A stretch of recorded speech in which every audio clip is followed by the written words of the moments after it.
Albert Speer, one of Hitler's leading aides and closest friends. Technocrat, visionary architect, and Minister of Armaments and War Production. Albert Speer was the man who kept the Führer's wheels of war turning. His most heinous crime, the exploitation and murder of millions of slave laborers, starved, beaten, worked to death in his factories. Albert Speer had blood on his hands. After the war, the Allies were desperate to hunt him down. But this was an unusual Nazi hunt, because two groups of hunters were after him. One wanted Speer to pay for his crimes and bring him to justice. But the other, led by the American businessman Paul Nitzer, wanted his help. They would turn Speer into an American collaborator. When Speer finally stood trial, it seemed he was treated lightly when many others were sentenced to death. When he later emerged from prison, he became rich and successful. But I can tell you that I'm quite glad to be outside here. Everyone's favorite Nazi. It begged the question, had Speer done a deal that meant his true guilt was overlooked?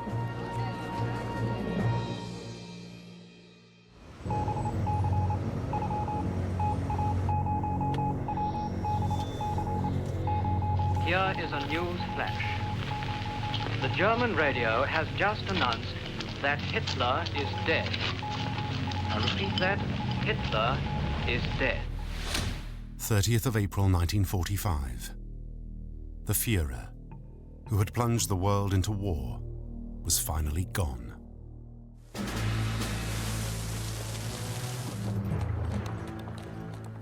Germany lay in ruins.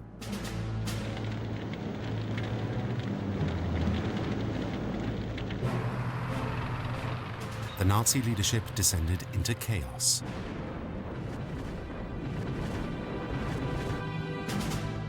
It was each man for himself.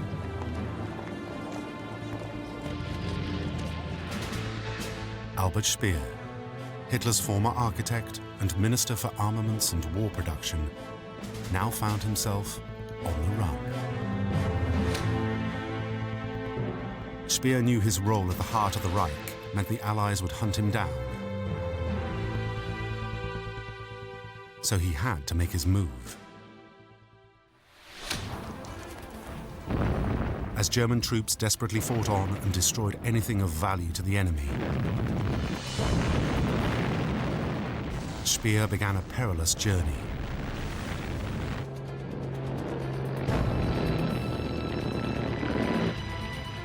He traveled through the crumbling Reich to the doomed regime's final hiding place at Flensburg, near the Danish border.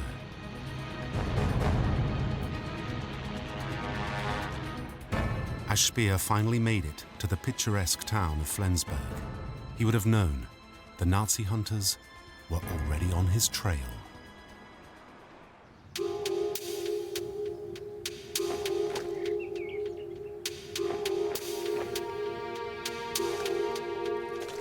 In 1943, the Big Four Allies, Britain, the US, France, and the Soviet Union, had decided that the Nazi elite must pay for their crimes.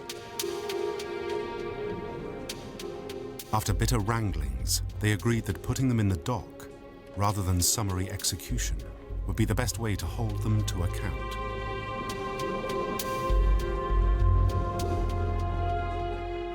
There would be war crimes trials. Nothing like it had ever been done before. That determination to make the Nazis pay grew stronger as the Allies uncovered the true horror of the Nazi regime's camps. The German concentration camp at Buchenwald. 10 British MPs have come to see for themselves.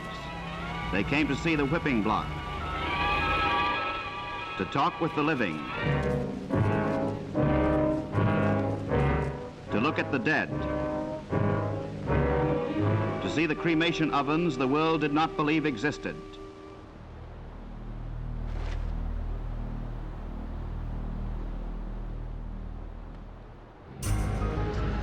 Teams of investigators and prosecutors followed the relentless Allied advance. Their mission? To hunt down war criminals and mass murderers. Liberated prisoners of war reported Nazis suspected of war crimes. Concentration camp survivors sought out their former guards.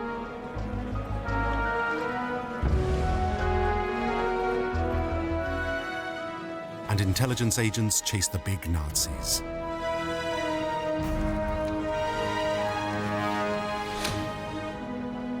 The likes of Albert Speer knew they could expect no mercy. Kann ich nur zur Antwort geben für eine Regierung nach eurer Wirtschaft. Speer had witnessed a speech by the Führer in 1931, and the young architect soon fell under Hitler's spell. Wir wollen nicht liegen und wollen nicht schwindeln. Ich habe deshalb.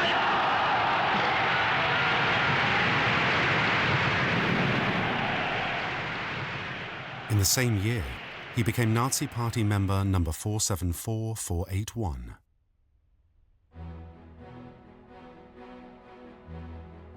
It was Speer's training as an architect that would seal his rise through the ranks. He began by working on a series of architectural jobs for high-ranking Nazis. His work for them would seal his reputation and enable him to gain access to Hitler. Little by little, Speer managed to get closer to the Führer's side. Hitler loved going to building sites. It was his passion. And Speer would walk behind him every day, and Hitler never looked at him. Speer told me, as far as he was concerned, Hitler had never seen him. Then at last, he was noticed. When that particular day, Hitler turned around at the end of his walkthrough and said to Speer, "Kommen Sie essen. Come and have lunch." And Speer said it was all totally unreal. This was the greatest man on earth. This was the man everybody wanted just one look from. And here he was next to me, and he never spoke to anyone else throughout the lunch. His relationship with his new master blossomed. Speer was accepted into the Führer's innermost circle.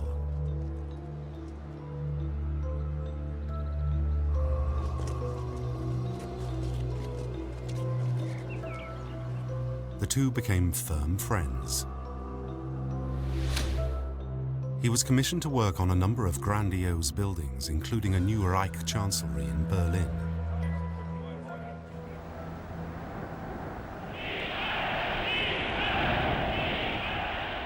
But his most famous work was the Rally Stadium at Nuremberg, a spectacular showcase arena for Adolf Hitler's Third Reich.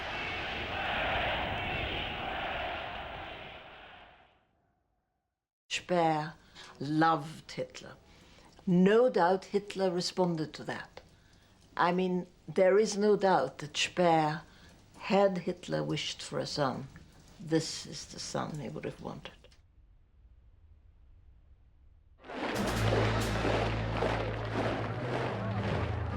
When war broke out in 1939 and city after city fell to the Nazis, Speer supported his Führer's aggression.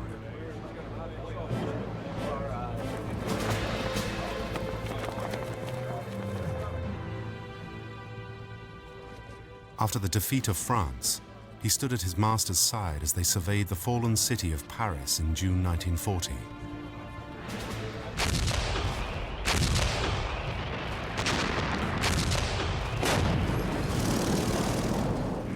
But this massive war effort created huge problems. The German war machine had a voracious appetite for weapons.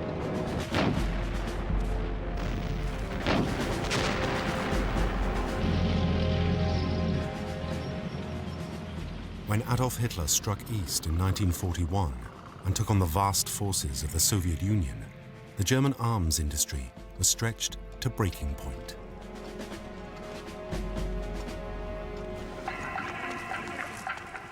So on February the 8th, 1942, Albert Speer was plunged into Hitler's war. Hitler appointed him Minister of Armaments. That put him at the very center of the German war effort.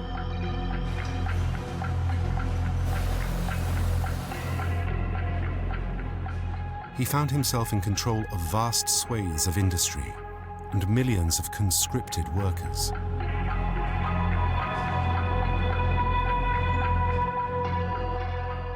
This political role close to the Führer would have been guilt enough, but it was the methods Albert Speer employed that were most incriminating.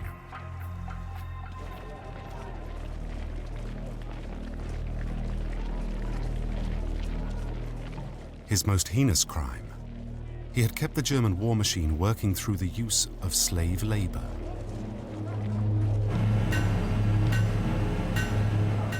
Speer had realized that with so many men away at the front, he had a major problem: an acute shortage of manpower. Unlike in Russia, Britain, or America, German women were never widely mobilized to work in factories. So he turned for help to an old acquaintance. Fritz Sauckel, Germany's Minister of Labor.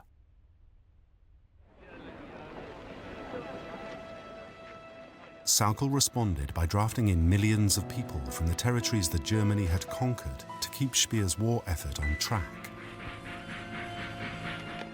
They were slave workers.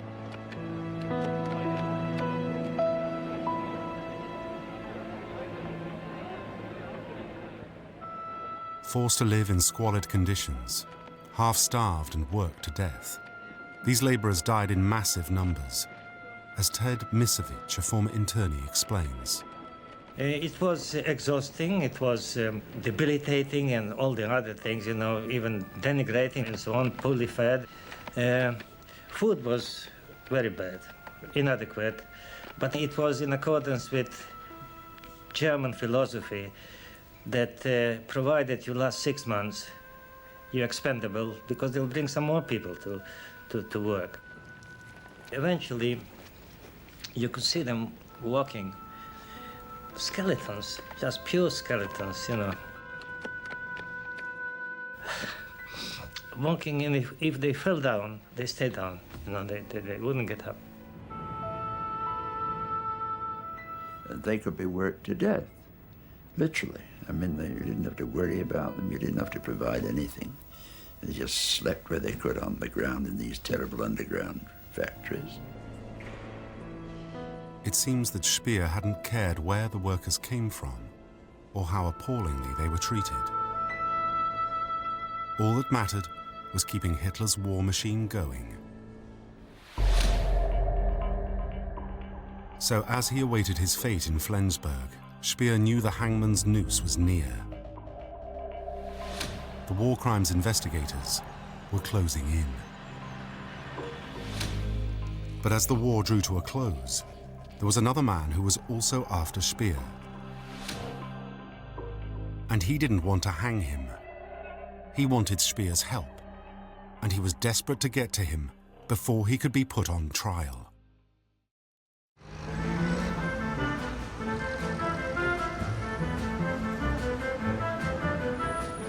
Paul Nitzer was an economist and banker based in London. But he wasn't working for war crimes investigators. He was employed by a curious agency called the United States Strategic Bombing Survey. Known as the USSBS, it was an amalgam of both military and civilian personnel.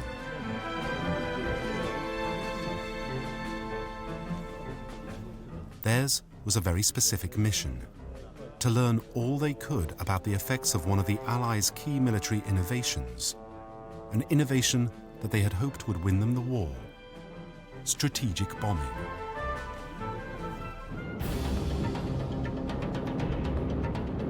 The Allied strategic bombing campaign in Europe had begun in earnest in 1943. The idea was that carpet bombing would defeat the enemy by destroying its economic ability to wage war.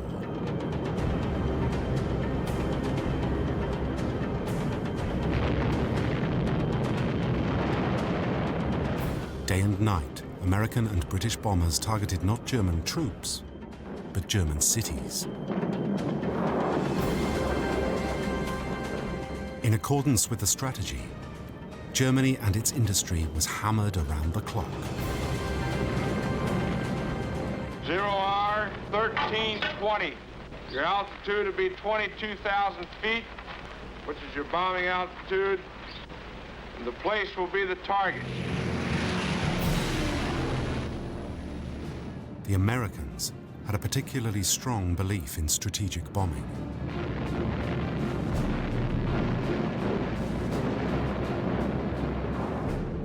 Bombers escorted by long-range fighter aircraft attacked oil refineries, factories, railways, ports, and power plants throughout central and eastern Germany.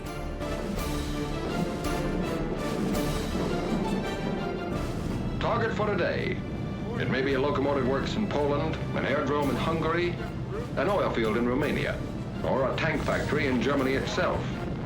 Whatever the target, today's mission will prove again that no objective in German Europe is secure from American bombers.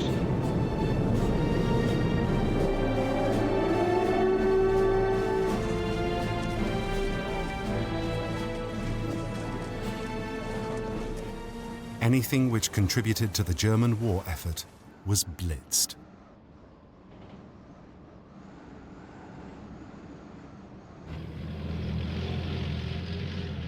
Carpet bombing pitted the Allies directly against Albert Speer, whose job it was to keep German industry churning out armaments.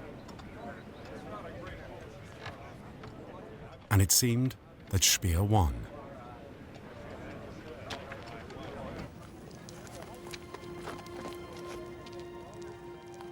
Strategic bombing did not turn out to be the knockout blow the Allies had hoped for.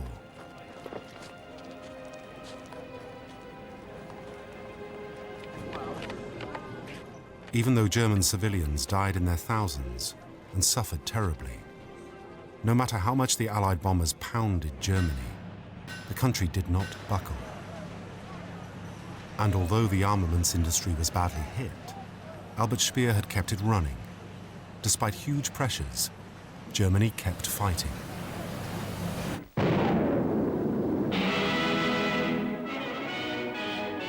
On the coast of Normandy, between Cherbourg and the Seine, Allied landings secured a bridgehead wide and deep. In the end, the Allies had no choice but to go in on the ground and fight for every bloody mile of German territory.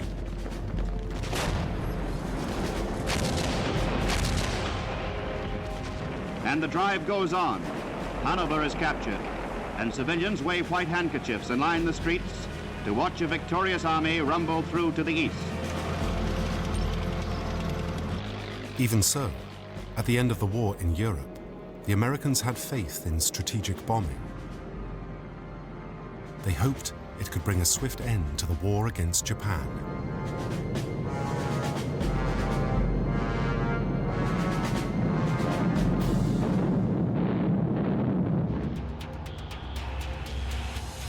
But first they needed to find out what had gone wrong in Germany. Lead investigator Paul Nitzer was ordered to get hold of Speer and extract as much information as possible. That way, perhaps he could learn lessons that would help America defeat Japan. Paul Nitzer had to find Speer. And fast, before the war crimes investigators could lock him away in prison. So Nitzer made an immediate play for his target. Convinced that Speer had fled to Flensburg, he sent 2 of his best men to snatch him. They quickly located the target. Albert Speer was living at Glucksburg, a 16th century castle a few miles from Flensburg. As the Americans wandered through the endless corridors and rooms, they came across a door marked with a white card. It read simply, Reichsminister Speer. They knocked and entered. Speer, whom they recognized immediately, looked up. They had won the race. The US SBS had their man.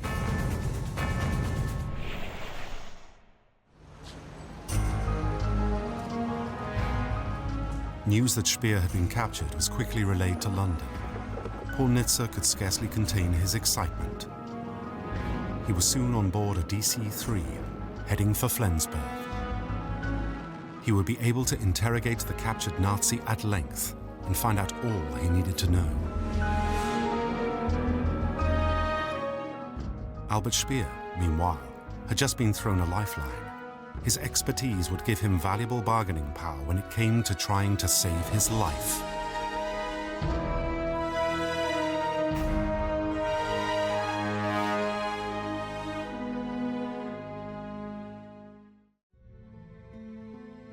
To get the answers he needed, US Bombing Survey Chief Paul Nitze drafted in some surprising investigators.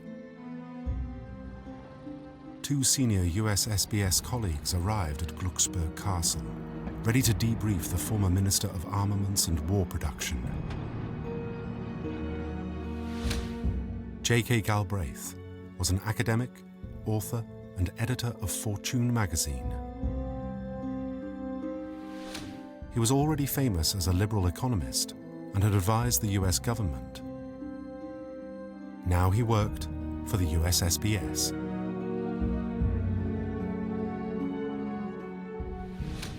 His colleague, George Ball, was a lawyer who had served in Washington on various government projects. For the next 10 days, the US SBS would subject Speer to a detailed and forensic interrogation. And Speer was soon singing like a canary.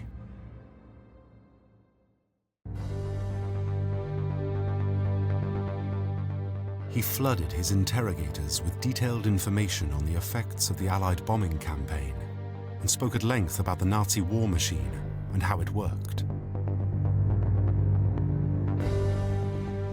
He helped explain how he'd made Nazi industry more efficient. We do our best to provide our sons and our fathers and our brothers with the weapons which are necessary. Speer described how he introduced a comprehensive program of rationalization and put real businessmen and engineers in charge of it, instead of military men like Goering and his 4-year plan office. Men who knew what they were talking about were given responsibility for areas of production. Speer also explained how, to beat the air attacks, he had resorted to taking factories underground. That was how he had built Hitler's so-called vengeance weapons, the deadly V-2 supersonic rocket and the V-1, or Doodlebug. He even told the Americans where they could find the records of what he had done during the war, including his personal reports to Hitler, which were stored in a safe in Munich. He gave them the keys and combination to the safe, enabling Nitze to dispatch someone immediately. George Ball found Speer to be astonishingly open and helpful. His knowledge, said Ball, was absolutely astounding.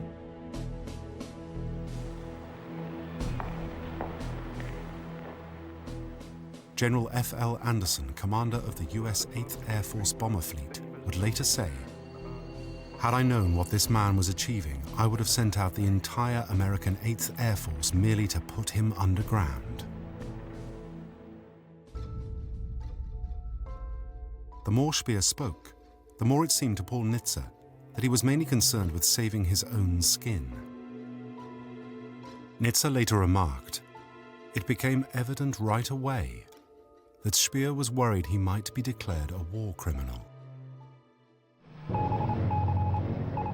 After 8 days of interrogation, Nitze learned that Speer and the rest of the German government in Flensburg were to be arrested in 2 days' time. Nitze only had 48 hours. He needed to step up the pressure.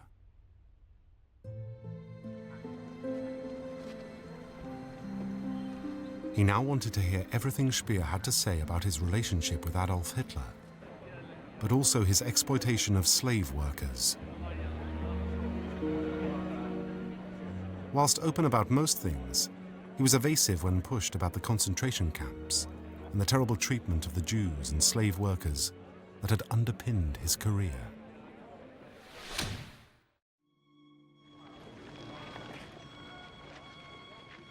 Speer said he had no idea what was going on. No idea about the thousands of slave workers who had been murdered or worked to death to make the Nazi weapons of war.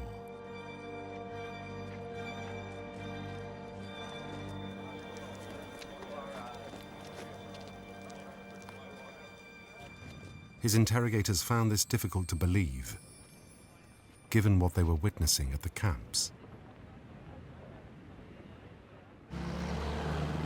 But Speer's 10-day interrogation came to an abrupt end early on the morning of May the 23rd, when British troops arrived at Glucksburg Castle to arrest him. At Flensburg, just below the Danish border, the Allies formally dissolved the acting German government headed by Grand Admiral Karl Dönitz. Numerous officers of the German High Command and the interim administration are arrested as prisoners of war on 23rd May. Among the more prominent Nazis seized under the Supreme Headquarters Directive are Admiral Dönitz, Colonel General Gustav Jodl, and Albert Speer, Minister of Economics and Production.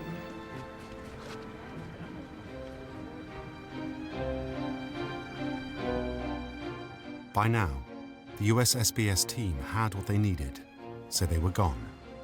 They dispersed to continue their work elsewhere.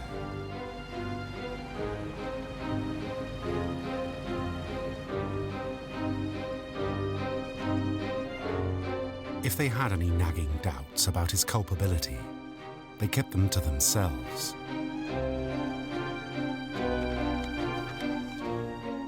Paul Nitze would go on to be a Washington insider after the war. He helped formulate the United States Cold War missile defense strategy during the 1960s and was one of the main architects of the US strategy towards the Soviet Union. J.K. Galbraith went back to his stellar career as a leading economist, academic, and prolific author.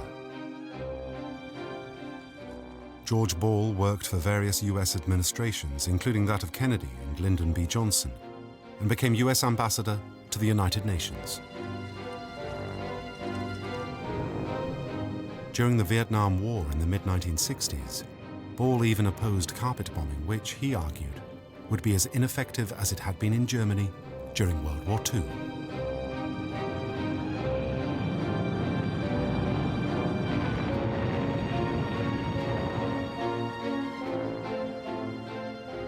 What none of them seemed to consider at the time was that their collaboration might one day be a reason why Speer would be treated far more leniently than others at the heart of Hitler's regime.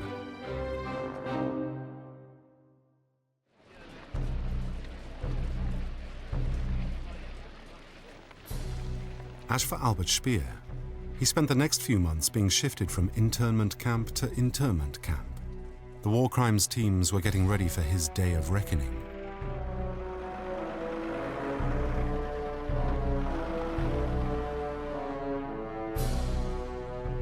Eventually, in November 1945, he would find himself in Nuremberg, where the victorious Allies had constructed a special courtroom. Together with the rest of the surviving Nazi high command, he would be held accountable for his crimes. Behind the cold, gray facade of this courthouse in Nuremberg, the greatest trial drama of our times begins. Here, the governments of France, Russia, Great Britain, and the United States, representing civilization, oppose the top 20 leaders of an aggressor nation. The big Nazis are being charged with mass crimes against humanity.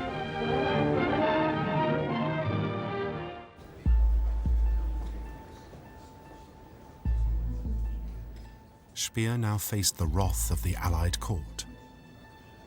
the Allies wanted a showcase trial conducted on an international scale to show the world that the murder of millions of Jews, complicity in the Holocaust, use of slave labor, and their involvement in Hitler's insane plans would not go unpunished.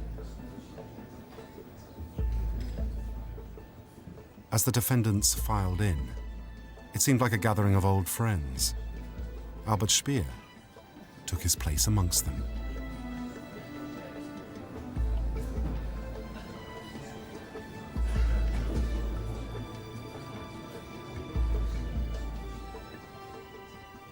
They faced 2 judges from each of the big 4 Allied states.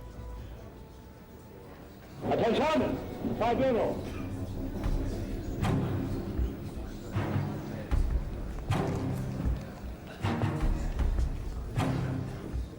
The indictment was read out on the morning of November the 20th, 1945. The wrongs which we seek to condemn and punish have been so calculated, so malignant and so devastating that civilization cannot tolerate their being ignored. All the defendants face the same charges: conspiring to wage war, crimes against the peace, but more significantly, War crimes. Guilt has been fixed on those who turned Europe into a wilderness of ruin, homelessness, and hunger. Crimes against humanity. Guilt has been fixed on the men who brought death to uncounted millions, to the men behind concentration camp horrors the world must never forget. the case against them was damning, especially when filmed evidence of the atrocities committed in the concentration camps was shown to the court. It must be translated, of course. Belsen, a camp for political prisoners.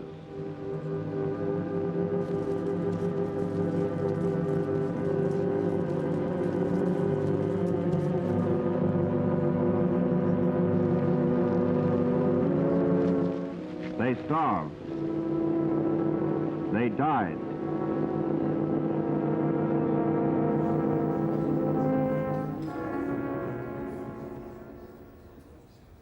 As Speer sat through the films and listened to the harrowing accounts of witnesses, he was often seen to have tears in his eyes.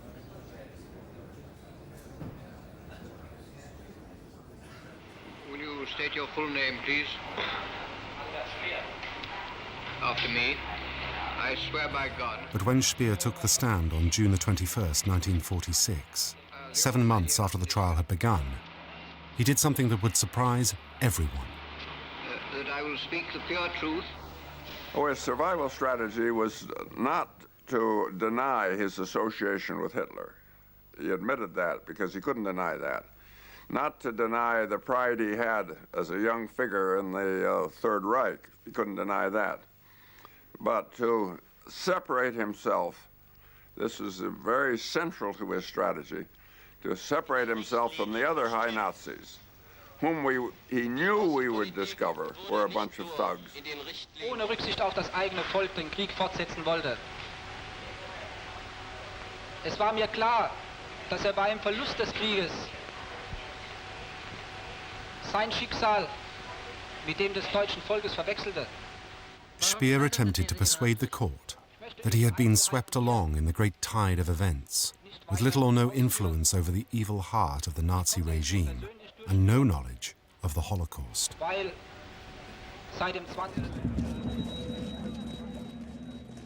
The main case against Speer rested on his brutal employment of millions of slaves by the factories under his control.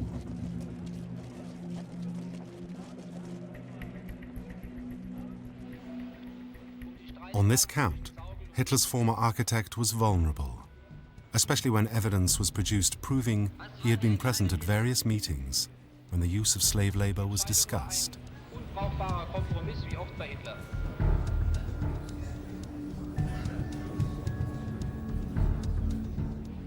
As he'd not personally been responsible for shipping them in, Speer told the prosecution it was not his job to question the methods employed by his co-defendant, Fritz Sauckel, then Minister of Labor.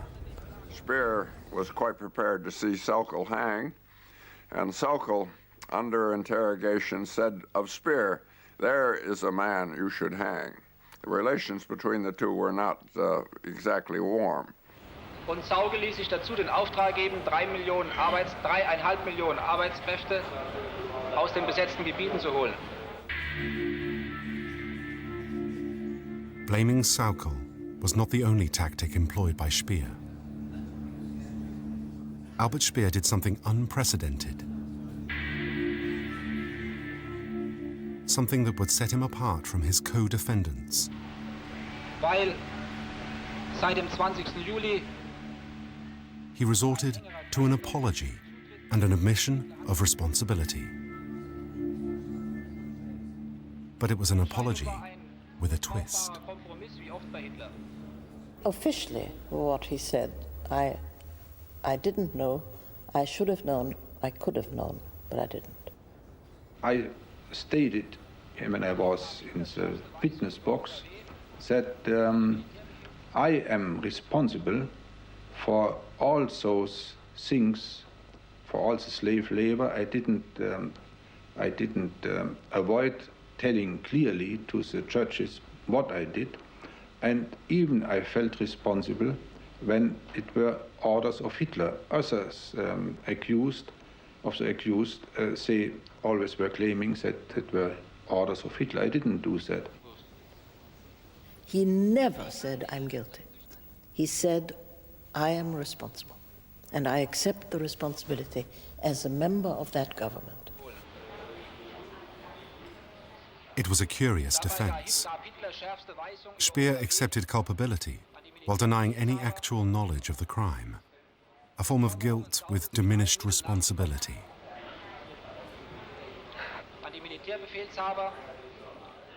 In an attempt to prove his anti-Hitler credentials still further, Speer even described how he planned to kill the Führer by dropping a poison gas canister into his bunker through an air intake. Ich konnte es nur persönlich durchführen, weil seit dem 20. Juli nur ein engerer Kreis noch Zutritt zu Hitler hatte. His co-defendants laughed it off. The trial lasted until October the 1st, 1946. The leaders of a nation are brought to judgment for crimes that shocked the entire world. For Goering, death. Dönitz, 10 years. Life imprisonment for Hess and Raeder. Von Ribbentrop, death. And Schirach, 20 years. The day of reckoning had come for the Nazi elite. The most prominent Nazis paid for their past with their lives.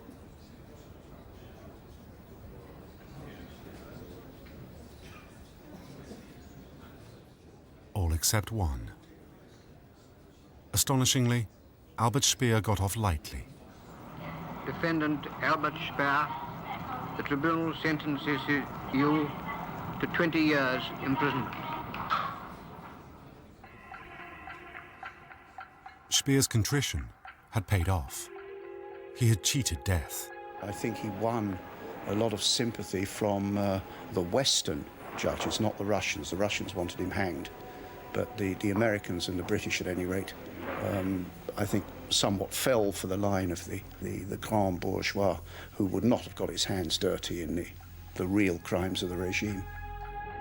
As Speer was led away, there were nagging doubts that some sort of deal had been struck to spare him. Many felt that the chief US prosecutor had not been as tough on him as he had on the others.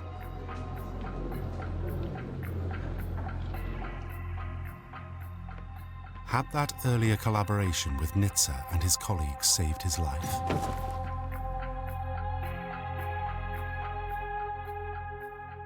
It was a question which would persist for years to come, especially in view of what happened next.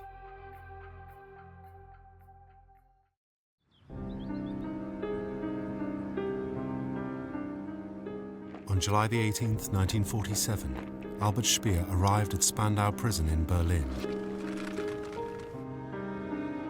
He faced 2 decades behind bars.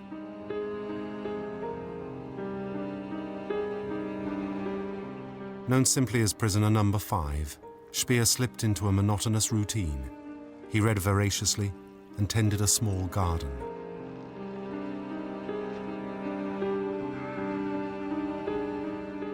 He also, against all the rules, worked on his memoirs, using any scrap of paper he could find.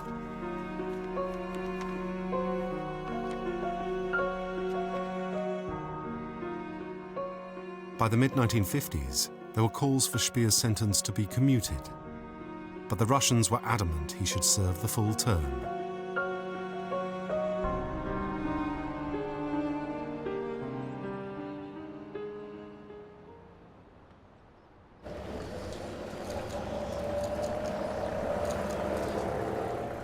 Finally, at the stroke of midnight on September the 30th, 1966, after serving his sentence to the day, Speer was released.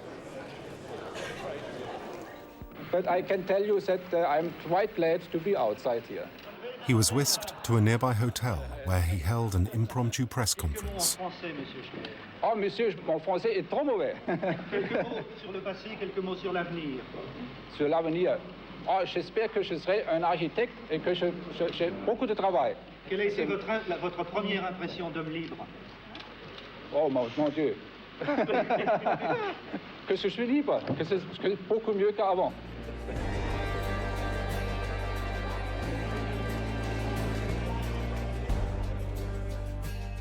Albert Speer now became a media star.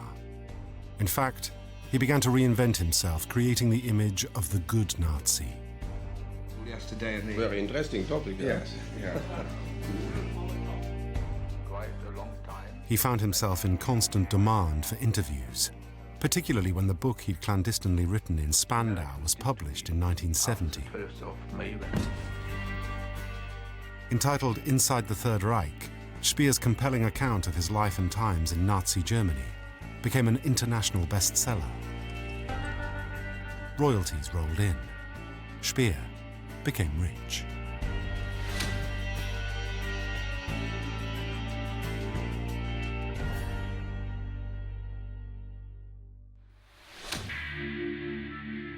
However, awkward questions kept being asked about the good Nazi.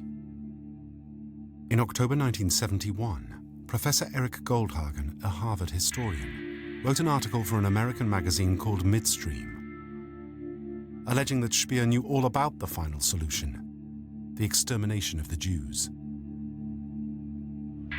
Goldhagen said Speer had been present at a Nazi conference in early October 1943, held in the city of Posen in Poland, where Heinrich Himmler, one of Hitler's leading henchmen, spoke openly about wiping the Jews from the face of the earth. I realized the significance of the speech because Speer had just published his memoirs in which he denied ever having known of the extermination of the Jews. And there, in that speech, Himmler announces the extermination of the Jews. Speer responded by admitting he'd been at the conference, but that he'd left before Himmler made his infamous speech.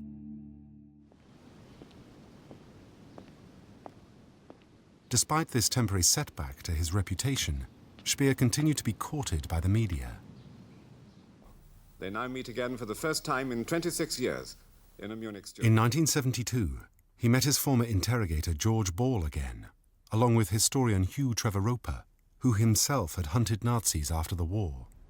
The final solution was only declared in 1941. You know that the final solution was a secret, and it was a secret to me too. Of course, he certainly made hateful remarks about the Jews, as they are in the table talks, but not more. And it's very difficult to find out such a secret even if you are in the government. If either of them viewed Speer as culpable, they went easy on him, as did many journalists and historians of the time. That was another point which is going apart from this first No mention was made of Goldhagen's revelations a year earlier. In October 1973, he was given another opportunity to present himself as the good Nazi. He took a trip to England, where he was interviewed by Ludwig Kennedy, the distinguished broadcaster, for a BBC television program. The end of the war came, and you saw what had happened in the concentration camps. and you were appalled, and you took, did you not, and you say so in your book very tellingly, you took the guilt of Germany upon yourself.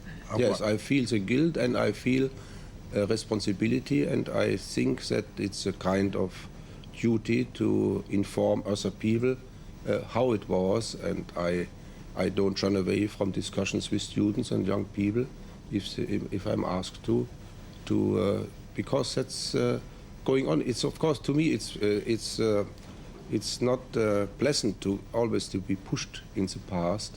I would like to be somewhere else and having nothing to do with the past, but it's necessary.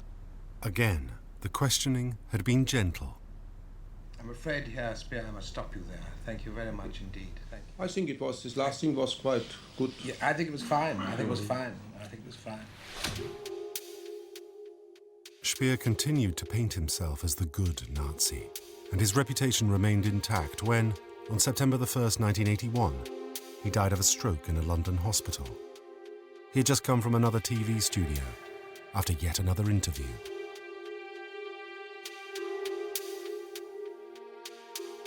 And there it could have ended. Albert Speer, the good Nazi who had said sorry, even though he didn't know what had been going on. But after his death, his true culpability came to light.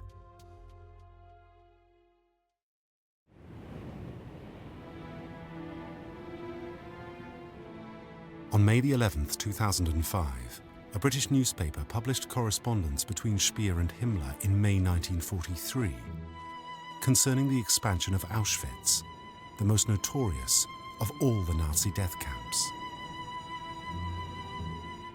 Two of Speer's assistants had toured Auschwitz on the day 900 Polish Jews were sent to the gas chambers. Although they may not have been aware of the mass killing, the assistants must have picked up on the terrible conditions in the camp.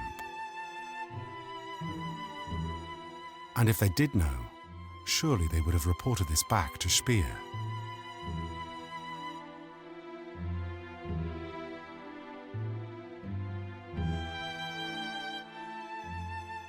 Two years later, in March 2007, Speer's involvement became even clearer in the damning contents of a letter he'd written in 1971 to the widow of a Belgian resistance leader.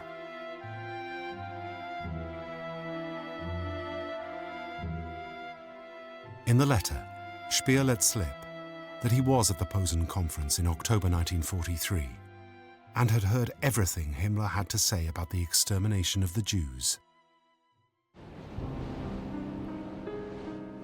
Speer had lived with this lie for his last 10 years. The truth had finally been revealed. It confirmed what a great many people had thought all along, that far from being the good Nazi, Speer was just as bad as the rest of them. The myth he'd so elaborately woven around himself had been for one reason only: to save him from the rope. Then it became part of his new identity as the good Nazi. The question for the remaining victims of Nazi war crimes was whether Albert Speer had got off too lightly. Was his sentence of 20 years justice enough, or should he have paid for his crimes with his life?